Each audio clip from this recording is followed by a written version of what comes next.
నేను మొన్ననే చెప్పా, మనకున్న ఖచ్చితమైన సమాచారం మేరకు వాస్తవంగా వైఎస్ఆర్ కాంగ్రెస్ పార్టీ వాళ్ళని 8 మంది ఎంపీలని తమకి ఇచ్చేయమని అడిగింది బీజేపీ.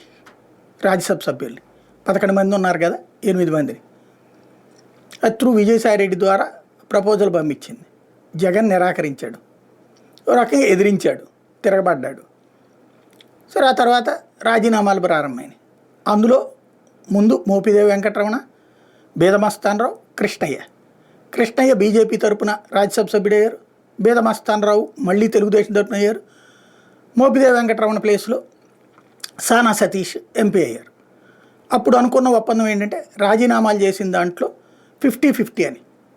తాజాగా విజయసాయిరెడ్డి రాజీనామా ఆమోదం, ఆ తర్వాత ఇప్పుడు అక్కడ సీటు. ఇవాళ ఆంధ్రజ్యోతి రాసింది ఆ సీటు బీజేపీకే.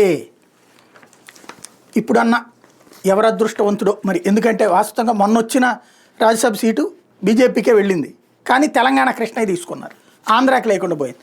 ఇప్పుడు ఎవరన్నా ఆంధ్రా నుంచి రాజ్యసభకి ఎవరికి అదృష్టం వరించబోతోందో చూడాలి.